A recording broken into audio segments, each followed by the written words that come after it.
Ever heard of the glass ceiling? Of course you have. Like those other chimeras, sexism, the gender pay gap and mansplaining, it's something you feminist airheads never stop whining about. It's the reason there are so few women at the top. At least that's what you would have us believe.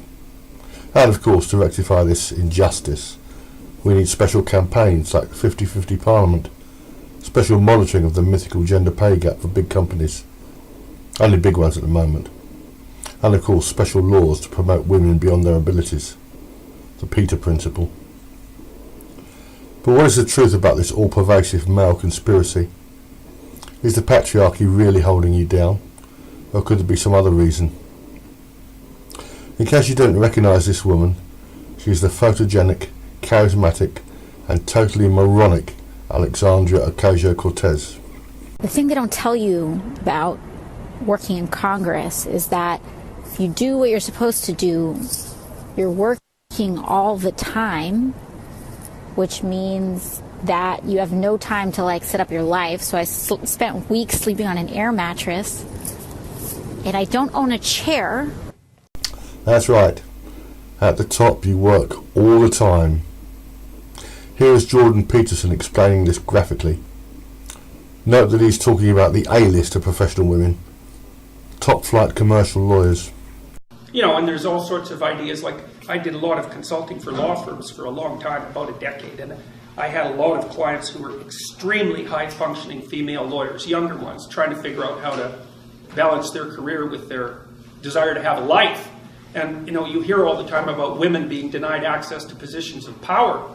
And that's the consequence of prejudice and oppression. It's like, yeah, everything is caused by the same thing first, right? You have got one causal principle, wonderful, now you're a philosopher.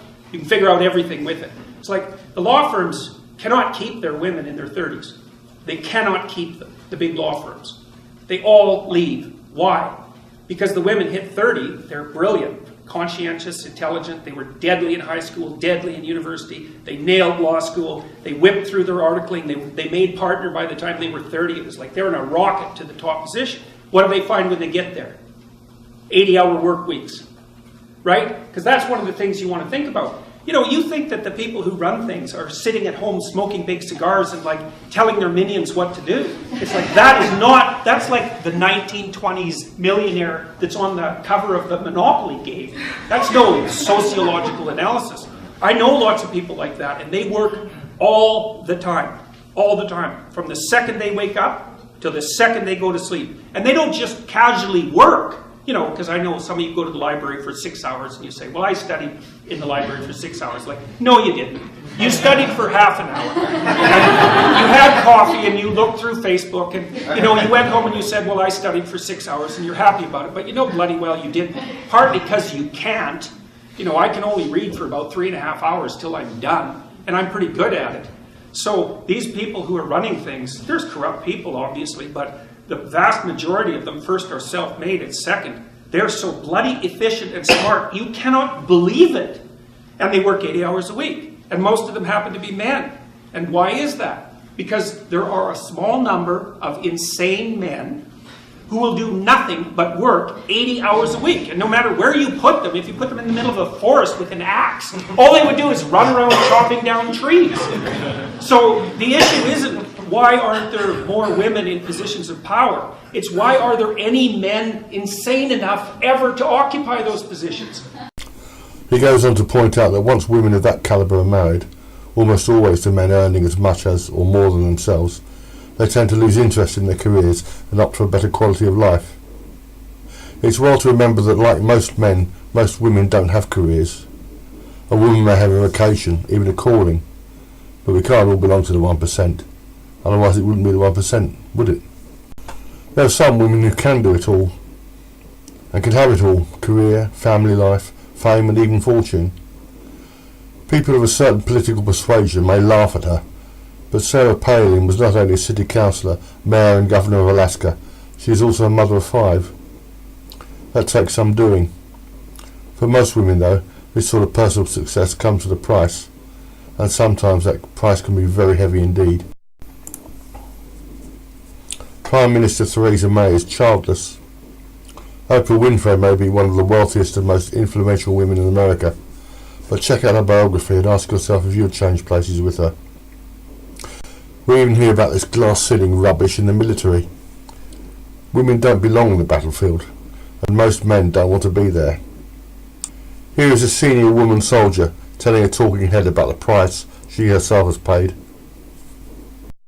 There's an understanding or a misconception outside of the Marine Corps that preventing women from taking on these roles possibly restricts our opportunities for promotion.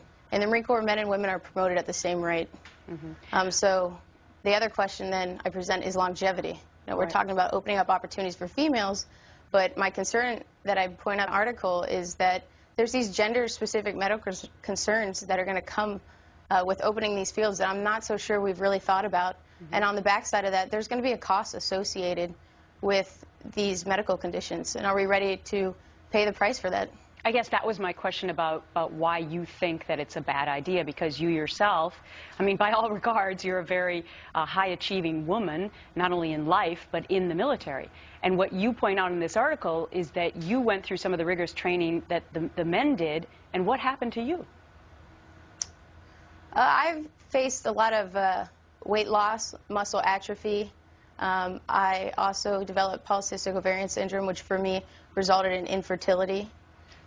It's a type of combat environment these days that's very strenuous, and I was only doing a portion of what our infantry brothers do. Something of which you may not have heard is the 4% rule.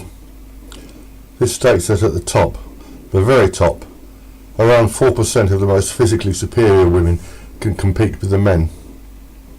Here is an illustration of this. In 2015, 19 women and 381 men began the US Army's Ranger class at Fort Benning, the first time women had been allowed. At the end of the 62-day course, 92 of the men and 2 of the women earned the Ranger tab. The solution to this imaginary problem is always to lower the standards, which is what quotas entails. But ask yourself this: do you really want to lower the standards for soldiers? Would you say the same thing about doctors? Alexandria Ocasio-Cortez was queen for a day, and she loved it, but the novelty soon wore off. What she was forgetting, perhaps something she never realised, is that politicians are not meant to wield power over us, but for us. Here is a woman who does understand that. A woman who's been at the very top of the pyramid for longer than most of us have been alive, for a staggering 67 years in fact. During that time she's never put a foot wrong.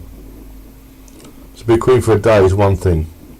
To be invited to a banquet as a guest of honour, to have people queue up to shake your hand, to be invited on an all expenses paid foreign trip, that is something. But how would you like to make over 250 official visits to over 100 countries, always smiling for the camera, shaking hands with countless numbers of people you don't know or perhaps you don't even like, and to do this year in, year out, decade in, decade out? Elizabeth II is inarguably one of the most remarkable women who has ever lived. She has wealth and prestige as well as power, yet in many ways she has less freedom than you. Would you change places with her, even if you could live as long? I doubt it. The glass ceiling isn't simply a fallacy, it's an illusion. That doesn't mean you shouldn't aspire to bigger and greater things, including wealth. But don't kid yourself with somehow being held down. Only the very few can make it to the top, and when they get there and look down, often they ask themselves, is that all there is?